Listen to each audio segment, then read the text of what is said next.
अरविंद जी, आपकी पार्टी में आप सबको शब्दों की जादूगरी सिखाई जाती है। नहीं, जादूगरी शब्दों के ऐसे जाल बुने ताकि आम आदमी को सवालों के जवाब जादूगरी तो मैं वही पूछ रहा हूँ। आप तारीफ पे तारीफ कर रहे हैं, आपने एक भी चीज एक्सेप्ट नहीं की कि हाँ रेवाड़ी की जनता परेशान है, सड़कों की बुरी हालत है। बस स्टैंड सर्कुलर रोड पे आप जाइए, आपको जगह जगह गड्ढे मिलेंगे, धक्के मिलेंगे, जाम की स्थिति मिलेगी, लाइटें आपकी जलेंगी नहीं, कचरा गाड़ी आपके घर तक आएगी नहीं। कोई एक समस्या पे आपने खुल करके जवाब नहीं, लेकिन आप जादूगरी में आप माहिर हैं। ऐसा है कि जादूगरी का सवाल नहीं है, जो आपके सवाल है, आप जितने भी सवाल करेंगे मैं सबका मजबूती के साथ जवाब दूंगा। सरकार संवेदनशील है, बरसात का मौसम गया है, बरसात भी इस बार काफी ज्यादा हुई है। सड़कों का मैंने आपको कहा है कि नाले तो बरसात से पहले साफ होते हैं, बरसात के बाद थोड़े ना नाले साफ होते हैं। पानी निकासी तो पहले होती है। बरसात के नालों का भी काम शुरू हुआ था बीच के अंदर। बरसात इस बार थोड़ा सा जल्दी भी आ गई, आपको जानकारी होगी। बरसात के कारण से गड्ढे पड़ते हैं, पानी के कारण से टूटी हैं, वो सारी की सारी बरसात के बाद ठीक होगी। आप कहते हैं हमने कर दिया, आपके घड़ी रोड पर ही इतनी गाय रहती है। ऐसा है कि गाय एक ऐसी समस्या है, वो सब जगह की समस्या है। स्वास्थ्य बनाने का काम करना चाहिए, सबकी जिम्मेदारी है, नैतिक जिम्मेदारी भी है। और ये इस तरह की बातें जिन लोगों ने भी की है, प्रशासन उनके ऊपर कार्रवाई कर रहा है। यदि भाजपा के नेतृत्व का जो एनडीए गठबंधन ही बौखला रहा है, तो इससे बड़ी जो है कोई आपकी अतिशयोक्ति नहीं हो सकती, क्योंकि विपक्ष है कहाँ। आज बंगाल के अंदर ममता बनर्जी के साथ जब ये सीट मांगने जाएंगे तो इनको पता लगेगा, यूपी के अंदर अखिलेश के साथ सीट मांगने जाएंगे तो इनको पता लगेगा, जो जहाँ के यूपी के अंदर ये सीट मांगने जाएंगे तो पता लगेगा, राजस्थान में कांग्रेस से सीट मांगने के लिए बाकी इंडिया के मेंबर जाएंगे, मध्य प्रदेश के अंदर जाएंगे। तो जहाँ जो पार्टी है, जो पार्टी विपक्ष में है, वो पार्टी का अपना आधार होता है।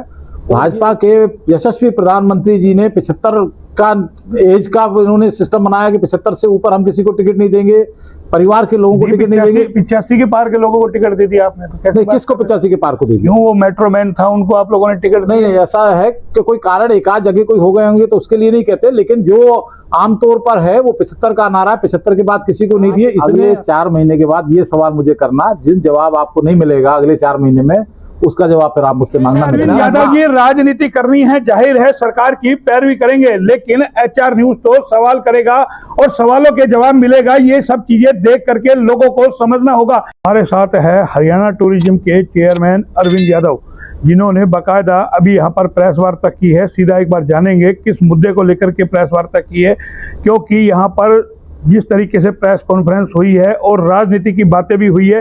पहले इन्हीं का टॉपिक जानते हैं, उसके बाद करेंगे अपने सवाल। जनाब, आज आपने प्रेस वार्ता की है, पहले क्या मुद्दा है थोड़ा सा ये देखिए। 19 तारीख को तीज महोत्सव है, तो हरियाणा पर्यटन निगम पहली बार तीज महोत्सव का कार्यक्रम आयोजित कर रहा है और रेवाड़ी के बाल भवन में शाम को 4 बजे से 8 बजे तक कर रहा है। तो सब पत्रकार बंधुओं को पत्रकार वार्ता के माध्यम से इसीलिए बुलाया था कि सब इलाके के हमारी बहनों को, बच्चियों को, सबको निमंत्रण दिया जा सके। और इस तरीके का कार्यक्रम पहली बार हरियाणा पर्यटन निगम कर रहा है और वो रेवाड़ी में कर रहा है। यही जानकारी देने के लिए प्रेस वार्ता बुलाई थी। क्या होगा इस तीज महोत्सव के अंदर, आयोजित क्या क्या होगा? देखिए, ये तीज महोत्सव एक उल्लास का, हमारी संस्कृति की छटा बिखेरने का कार्यक्रम है और स्पेशली ये बहनों का कार्यक्रम है। तो मेहंदी भी वहाँ पर लगेगी, बहनों के लिए झूले का भी इंतजाम वहाँ पर है, कुछ कंपटीशन भी, जैसे रस्सा खींच है, मटका दौड़ है, स्पून रेस है, उस तरीके के कार्यक्रम भी करेंगे। उसके बाद जो है हमारे यहाँ संस्कृति के अंदर चने बेरी में लगाने के, कांटों में लगाने की एक परंपरा चली आ रही है, तो वो भी परंपरा का आयोजन करेंगे।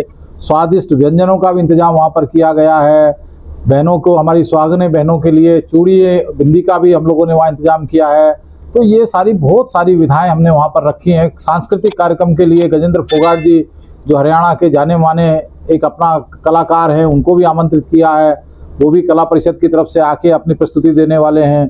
हमने अपने ग्रामीण बहनों को भी बुलाया है कि ग्रामीण की हमारी बहनें जो इस तरीके के कार्यक्रम सिर्फ गाँव तक सीमित रहती है, उनको एक मंच मिल सके और मंच के माध्यम से वो जो है अपनी कला को बिखेर सकें और सबको दिखा सकें। इसकी कोई फीस वगैरह भी रखी नहीं, किसी की कोई फीस नहीं रखी हुई है। ये फीस का कार्यक्रम नहीं है, ये हरियाणा पर्यटन निगम आयोजित कर रहा है। कोई इसकी एंट्री फीस नहीं है, कोई इसका भोजन का पैसा नहीं है, कोई किसी चीज का पैसा नहीं है। ये सारा कार्यक्रम निःशुल्क है। कितने लोगों का अरेंजमेंट है? ये हमारे जो है अंदाजा है कि हमारा 1200 से 200-300 लोग आगे ऊपर ही आएंगे। 1200 से लेके 1500 तक की बहनों का यह कार्यक्रम की व्यवस्था हमने की है। और निश्चित तौर पर एक रेवाड़ी के इतिहास के अंदर हरियाणा का ये सबसे बड़ा तीज महोत्सव, इसका टोटल खर्चा जो आयोजन है कौन, वो जो भी आएगा वो हरियाणा पर्यटन निगम करेगा, क्योंकि हरियाणा पर्यटन निगम इसको आयोजित कर रहा है। हरियाणा पर्यटन निगम के बैनर के नीचे सारा कार्यक्रम हो रहा है, तो इसका सारा खर्चा हरियाणा पर्यटन निगम के ही जिम्मे है। जो भी कार्यक्रम हम पर्यटन निगम करता है वो पर्यटन निगम की जिम्मेदारी होती है, व्यक्तिगत जिम्मेदारी किसी की नहीं होती है। तो ये थे अरविंद यादव जी, जिन्होंने बता दिया तीज महोत्सव का आयोजन किया जा रहा है रेवाड़ी के बाल भवन में। अपनी बातें रखी, क्योंकि इस वक्त 2024 के चुनाव आने हैं और राजनीति भी कहीं ना कहीं गरमाई हुई है। तमाम राजनीतिक पार्टियों ने तैयारी कर दी है। हालांकि हम ये राजनीति सवाल नहीं करना चाह रहे थे, लेकिन प्रेस वार्ता के दौरान हुए हैं, तो जाहिर है HR न्यूज के भी अपने सवाल है, जरूर करेगा और उन सवालों के जवाब भी इनसे मांगेगा। जनाब, आप ये बताइए, इस वक्त जो भ्रष्टाचार की जो चीजें हैं देश के अंदर जो हो रही है, किस तरीके से आप देख रहे हैं? एक के बाद एक जो खुलासे हो रहे हैं, अभी CAG की जो रिपोर्ट आई उसको किस तरीके से देखते हैं? देखिए मोहनलाल जी, ऐसा है कि जितना भ्रष्टाचार हमारे DNA के अंदर जब से सृष्टि बनी है तब से विभिन्न रूपों के अंदर रहा है, और जो प्रधानमंत्री मोदी जी के बनने के बाद, मैं 2014 के बाद कहूँ, मुख्यमंत्री मनोहर लाल जी के बनने के बाद जो राजनीतिक करप्शन जो सबसे ज़्यादा होता था, जिसके लिए कभी 2G घोटाला, कभी खेल घोटाला, कभी इतने घोटाले होते थे, किसी भी हमारी 9 साल की सरकार प्रदेश की हो गई है, 9.5 साल के लगभग हमारी केंद्र की सरकार हो गई है, लेकिन किसी हमारे पार्टी के कार्यकर्ता पे, किसी MLA पे, किसी मंत्री पे, किसी मुख्यमंत्री पे, किसी केंद्रीय मंत्री पर ये जो शुचिता का वायदा हमने जनता से किया था 2014 में और 2019 में वोट मांगे थे कि हम जितना भी राजनीतिक भ्रष्टाचार है उसको मोदी जी के नेतृत्व में, मनोहर लाल जी के नेतृत्व के अंदर हम उसको खत्म करेंगे, उसके ऊपर बहुत बड़ी विजय पाई हुई है।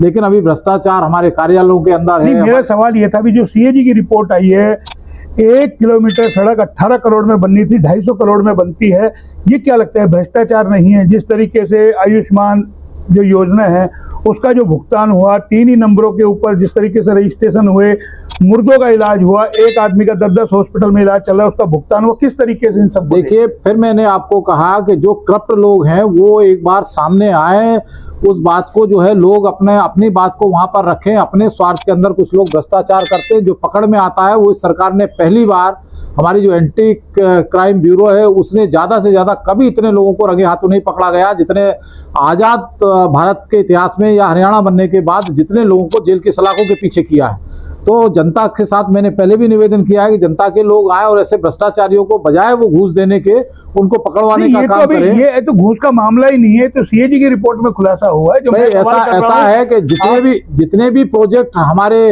PWD डिपार्टमेंट के, CPWD डिपार्टमेंट के, मोदी जी के सरकार के बाद आए हैं, वो ज़्यादातर के अंदर हमने कास्ट कटिंग की है, हमने क्वालिटी में सुधार किया है। हमने जो समय पहले लगता था, सालों साल प्रोजेक्ट लगे रहते थे, प्रोजेक्ट पूरे नहीं हो पाते थे, उनको जो तय समय किया है उससे कम समय के अंदर पूरे किए हैं। मुझे नहीं मालूम है कि आप मेरा सवाल बार बार घुमा रहे हैं। संसद में CAG की रिपोर्ट बाकायदा पेश की गई है, तमाम मीडिया के अंदर ये चीजें आ रही है, आप कह रहे हैं भ्रष्टाचार रुका है। मेरा सवाल है, 250 करोड़ में सड़क बनी है, जो 18 करोड़ में बनना था वो हाईवे, तो उसके लिए कौन जिम्मेदार है? अब तो आपने कहा था चौकीदार का नारा लगाया। बिल्कुल, चौकीदार का नारा नरेंद्र मोदी जी ने, चौकीदार रोकने में भ्रष्टाचार को ऐसा है कि बिल्कुल भी नाकाम नहीं है। चौकीदार, इतना मजबूत चौकीदार इस देश को मिला हुआ है कि किसी के को भी इस तरीके का वो अधिकार नहीं है। कोई रिपोर्ट में आया होगा, जांच में आया होगा, जांच के अंदर जो लोग दोषी मिलेंगे उनको निश्चित तौर पर सरकार कड़े से कड़ा दंड देगी। भ्रष्टाचार नीचे के स्तर पर है, ठेकेदारों के स्तर पर। आयुष्मान भारत में भी आया है। आयुष्मान भारत में भी, मैं अभी हॉस्पिटल चलाता हूं, मेरे हॉस्पिटल के अंदर यदि मेरी बेईमानी मेरे में होगी और मेरे हॉस्पिटल के अंदर कोई इस तरीके का काम हो जाता तो सरकार जिम्मेदार नहीं है। वो सरकार को तो पता लगेगा तो हॉस्पिटल को डीपैनल करेगी, जिसने इस तरीके का पैसा तो सरकार ही कर रही है। कैसे भुगतान हो गए? 3 नंबर के ऊपर लाखों नंबर रजिस्टर्ड हो गए।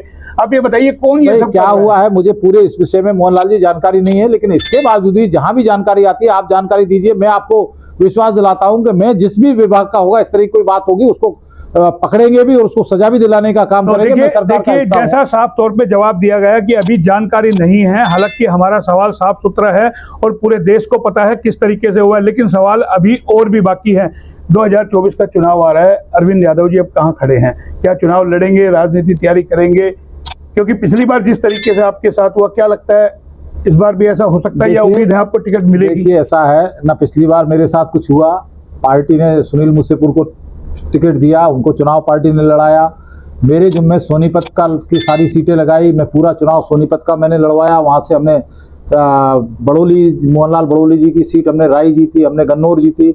इसी तरीके से इस बार भी मैं कहीं लाइन में लेकिन नहीं आप हूं। रेवाड़ी की तो हार ही गए। रेवाड़ी की हार गए, वो लोगों का था अपना नहीं वोट दिया, तो हम तो 40 जीते थे, 50 तो हम हार ही गए थे।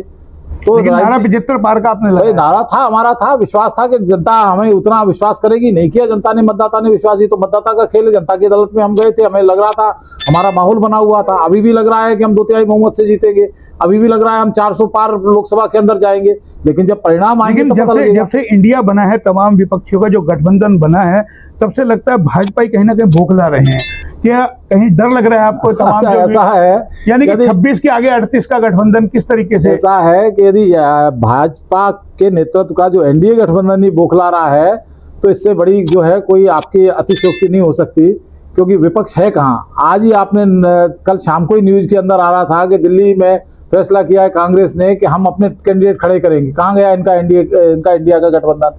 बंगाल के अंदर ममता बनर्जी के साथ जब ये सीट मांगने जाएंगे तो इनको पता लगेगा, यूपी के अंदर अखिलेश के साथ सीट मांगने जाएंगे तो इनको पता लगेगा, जो जहाँ के यूपी के अंदर ये सीट मांगने जाएंगे तो पता लगेगा, राजस्थान में कांग्रेस से सीट मांगने के लिए बाकी इंडिया के मेंबर जाएंगे, मध्य प्रदेश के अंदर जाएंगे।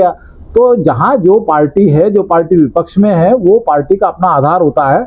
और ये इतने अनिश्चित विचारों वाले लोग मिले जिसको भानुमति का कुनबा कहते हैं कि तेरी मेरी बने नहीं, तेरे बिना सरे नहीं, ऐसे लोग इकट्ठे हुए हैं। तो ऐसे लोगों का हास्य जनता जानती है। नहीं, ना कोई नेता आप है, एक हर चुनाव में परिवार का मुद्दा उठाते हैं, क्या भाजपा में परिवार नहीं है? देखिए, निश्चित तौर पर भाजपा ने एक लाइन खींची है।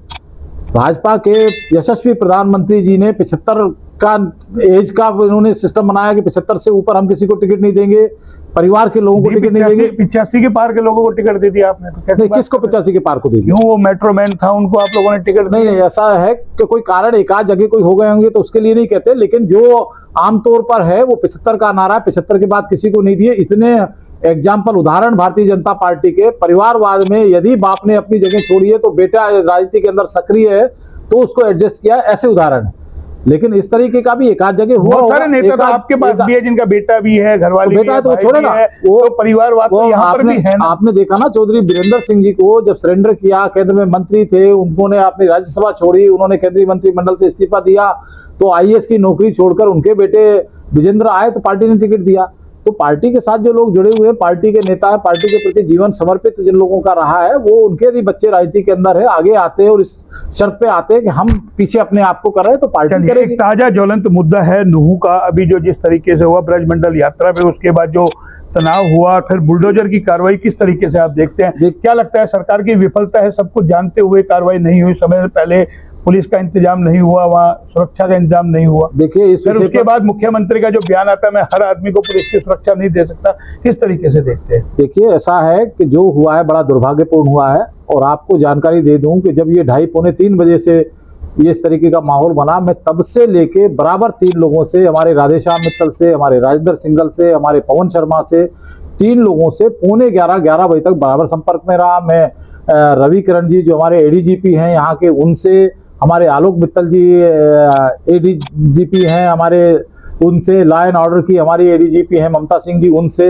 हमारे एसपी दीपक सारण जी होडल की साइड से इन्होंने एंटर किया था, इनसे, फरीदाबाद के जो हमारे विकास अरोड़ा जी है, उनसे मैं बराबर रात को 11 बजे तक सारे संपर्क में रहा। पुलिस ने आधा घंटे में सूचना मिलते के साथ ही चारों तरफ से पुलिस ने घेराबंदी शुरू कर दी, और उसी का परिणाम था कि इससे ज्यादा भी कुछ खतरनाक हो सकता था, लेकिन पुलिस ने समय से पहुंच के सारी चीजों को, एडीजीपी खुद पहुंची, वह मंदिर तक भी पहुंचने। चूक कहाँ हुई है, इतना बड़ा धक्का हो देखिए, गया? कभी ऐसा है, कई चीजों की चूक नहीं कह सकते आप, हर बार निकलती थी। पिछले साल तो मैंने यहाँ से जो रेवाड़ी से शुरू हुई थी, मैंने झंडी दिखा के निकाली थी। तो कुछ चीजों का जो है हादसों के लिए पहले से प्रेडिक्ट नहीं किया जा सकता। आपको नहीं लगता जिस तरीके से सोशल मीडिया पे बयानबाजी की गई, वीडियो शेयर नहीं करना चाहिए किसी को, ऐसे सेंसिटिव तरीके से किसी को भी नहीं करना चाहिए, ना किसी राजनेता को करना चाहिए, ना जो ये यूट्यूब चैनल वाले इनको करना चाहिए, ना किसी को आम आदमी को करना चाहिए। भड़काने का काम, स्वाद्र बनाने का काम करना चाहिए, सबकी जिम्मेदारी है, नैतिक जिम्मेदारी भी है। और ये इस तरह की बातें जिन लोगों ने भी की है, प्रशासन उनके ऊपर कार्रवाई कर रहा है और निश्चित तौर पर उन पर कार्रवाई होगी, कोई बच नहीं पाएगा। चलिए, एक अंतिम सवाल करेंगे। अरविंद यादव जी है, जिनकी कहें हरियाणा सरकार और केंद्र सरकार में अच्छी पकड़ है, तमाम नेताओं से इनके संपर्क हैं, लगातार हम इनकी जुबानी सुनते रहे हैं। ये प्रधानमंत्री से लेकर किसी से भी बात कर सकते हैं और जाहिर है इनका कद बड़ा है। लेकिन जानेंगे, आप रेवाड़ी में रहते हैं, रेवाड़ी की हालात और स्थिति को लेकर के आपने आज तक कभी आवाज नहीं उठाई। क्या सड़कों की हालत है, क्या स्थिति है, पानी निकासी का भी आपने देखा होगा, क्या बंदोबस्त है? आप कहते हैं मैं चुनाव लड़ रहा हूँ, सरकार में आपकी चलती है, फिर आपके नहीं चलती। रेवाड़ी को आप चमन कर दें। मैंने कहा ही नहीं कि मैंने कहा आपके तमाम लोगों से संपर्क है, आप कहते हैं मैं मुख्यमंत्री को कहता हूँ ये काम हो जाता है, मैंने इनको कहा ये काम हो गया, तो तमाम फिर आपकी नहीं चलती। आप इसी इलाके में रहते हैं तो आपकी सड़कों की हालत आपको मालूम होगा। इलाके की कचरे की व्यवस्था 10 महीने बाद शुरू हो रही है, डोर टू डोर कचरे की लाइटें आपकी जलती नहीं है, फिर आप किस तरीके से कहते हैं सरकार चमन कर रही है? अगले 4 महीने के बाद ये सवाल मुझे करना, जिन जवाब आपको नहीं मिलेगा अगले 4 महीने में, उसका जवाब फिर आप मुझसे मांगना। मैं जनाब 9 साल हो गए, अब भी 4 महीने आप मांग रहे हैं। मैं कह रहा हूँ कि बरसात के बाद सबके टेंडर हो गए हैं, सड़कें चकाचक। कौन सी जगह का टेंडर हुआ? नगर परिषद के बाहर आप जाते हैं, आपको नगर परिषद के बाहर बाजार का आप हाल देखा, नालों का आप हाल देखे है। मुझे आप ये बता दीजिए, किसी एक मामले पे बता दीजिए आपकी सरकार सफल है। देखिए, जितना भी इंफ्रास्ट्रक्चर का काम हुआ है आज से 9 साल पहले के हरियाणा को आप देख लिए, 9 साल के बाद के हरियाणा। आप हरियाणा छोड़िए, मैं तो रेवाड़ी की बात कर रहा हूं। रेवाड़ी की बात करता हूँ। आज रेवाड़ी के चारों तरफ से जो हाल था, चारों तरफ की आप सड़कों को देख लीजिएगा। जो शहर का है, बरसात के कोई अच्छी सड़क बता सकते हैं? बरसात के कारण आप जहाँ गरीबोनी रोड पे रहते हैं, आप उसी सड़क गरीबोनी रोड का क्या खराबी? गरीबोनी रोड कह रहे हैं, बरसात के कारण से गड्ढे पड़ते हैं, पानी के कारण से टूटी है, वो सारी की सारी बरसात के बाद ठीक होगी। जहाँ नहीं बनेगी, आप कहते हैं हमने कर दिया, आपके घड़ी रोड पर ही इतनी गाय रहती है। ऐसा है कि गाय एक ऐसी समस्या है, वो सब जगह की समस्या है। जितनी भी ज्यादा गौशाला है, जितना बजट सरकार प्रदेश की दे रही है, वो प्रदेश में कभी किसी सरकार ने इतना बजट गौशालाओं को नहीं दिया जितना बजट गौशालाओं के सड़कों पे घूम रही है। सड़कों पे गाय लोगों को मार रही है, लोगों को छोड़ जाते हैं। एक ऐसी समस्या है कि इस समस्या का समय के साथ ही निदान होगा, ये तुरंत निदान होने वाला नहीं। कितना समय? गाय हमारी माता है, गाय को हम पूरी तौर पर माता का दर्जा देने के बाद इतनी गौशालाओं का विस्तार हुआ है। आप यदि मुझसे डिटेल मांगोगे, मैं आपको प्रॉपर्टी आईडी को लेकर के, परिवार पहचान पत्र को लेकर के लगातार जिस तरीके से लोग हताश है, कहे नए धंधे के अंदर सरकार ने लगा दिया कि आप आइए कार्यालय में 5-7 दिन चक्कर काटिए, परेशान होइए, और फिर किस तरीके से प्रॉपर्टी आईडी का हाल है। एक आदमी के नाम करोड़ों की प्रॉपर्टी चढ़ा दी जाती है, एक आदमी धक्के खा रहा है, उसका कोई हल होगा? नहीं लगता लोगों में नाराजगी इस चीज, क्योंकि आपका आज इंटरव्यू हम काफी समय बाद कर रहे हैं। आप मेरा इंटरव्यू आपसे आज हर सवाल का जवाब आपको जो चाहिए मैं सब सवाल का दूंगा। प्रॉपर्टी आईडी भी पूरे हिंदुस्तान के अंदर नई शुरू की है, पीपी परिवार पहचान पत्र नया शुरू किया है। जब कोई नई चीज शुरू होती है तो उसके अंदर कुछ समस्याएं आती हैं, कुछ समस्याएं। ये तमाम चीजें आम जनता के लिए होती है या आप नेताओं के लिए भी कुछ होता है? जीएसटी जब मेरी, तो मैं आपको व्यक्तिगत बताऊं कि मेरी तो प्रॉपर्टी की मैंने अभी तक आईडी रूटीन में क्या बनी है मैंने दिखी नहीं। मैं अभी लोगों की समस्याओं को देख रहा हूँ। यहाँ वार्डों के हम कैंप लगा के उसको ठीक कर रहे हैं, हमने रिस्पॉन्सिबिलिटी फिक्स की हुई है। आपको लगता है ये डिसीजन गलत रहा? जिस तरीके से धांधलियां निकल के आ रही है, लोग हताश परेशान, ऐसी गर्मियों के अंदर लोग धक्के खा रहे हैं, लगातार पार्षद विरोध कर रहे हैं, नारेबाजी लगातार हो रही है, आम आदमी धक्के खा रहे हैं, तो हल कैसे होगा? सरकार का नहीं लगता कहीं ना कहीं फेलियर नजर आ रहा है? कोई फेलियर नहीं है सरकार का। ये सरकार को दूसरे प्रदेश भी, जिस समय जीएसटी हुई थी लागू, तो जीएसटी के समय भी परेशानी आई थी, लेकिन आज इतना सुखी सारा व्यापारी है। आपकी प्रॉपर्टी के जितने झगड़े होते थे, आपके परिवार के पहचान को लेकर जितने झगड़े होते थे, आने वाले समय में वो उससे सबसे निजात मिलने वाली है। और ये क्या ऐसा नोबल काज होने वाला है कि जिससे हर आदमी को लगेगा कि सरकार इससे बेस्ट कुछ कर नहीं सकती थी। कि आपके परिवार की पहचान, मुख्यमंत्री आए थे जनसंवाद कार्यक्रम में, उन्होंने यहां तक आंकड़े दे दिए थे कि आज इस गांव में, इस मंच पर मैं बैठा हूं, आज किस किस का जन्मदिन है। यहां तक सरकार ने इतने तक आंकड़े तैयार कर लिए हैं। वही प्रॉपर्टी का है, प्रॉपर्टी के झगड़े बंद हो जाएंगे। अरविंद जी आपकी पार्टी में आप सबको शब्दों की जादूगरी सिखाई जाती है? नहीं, जादूगरी शब्दों के ऐसे जाल बुने ताकि आम आदमी को सवालों के जवाब। जादूगरी तो मैं वही पूछ रहा हूँ, आप तारीफ पे तारीफ कर रहे हैं, आपने एक भी चीज एक्सेप्ट नहीं की कि हाँ रेवाड़ी की जनता परेशान है, सड़कों की बुरी हालत है। बस स्टैंड सर्कुलर रोड पे आप जाइए, आपको जगह जगह गड्ढे मिलेंगे, धक्के मिलेंगे, जाम की स्थिति मिलेगी, लाइटें आपकी जलेंगी नहीं, कचरा गाड़ी आपके घर तक आएगी नहीं। कोई एक समस्या पे आपने खुलकर के जवाब नहीं, लेकिन आप जादूगरी में आप माहिर हैं। ऐसा है कि जादूगरी का सवाल नहीं है, जो आपके सवाल है, आप जितने भी सवाल करेंगे मैं सबका मजबूती के साथ जवाब दूंगा। सरकार संवेदनशील है। बरसात का मौसम गया है, बरसात भी इस बार काफी ज्यादा हुई है। सड़कों का मैंने आपको कहा है कि नाले तो बरसात से पहले साफ होते, बरसात के बाद थोड़े ना नाले साफ होते, पानी निकासी तो पहले होती है। बरसात के नालों का भी काम शुरू हुआ था बीच के अंदर। बरसात इस बार थोड़ा सा जल्दी भी आ गई, आपको जानकारी होगी। सीवर की भी सफाई नहीं हुई, एकदम से लगे हुए, सारा प्रशासन लगा हुआ था।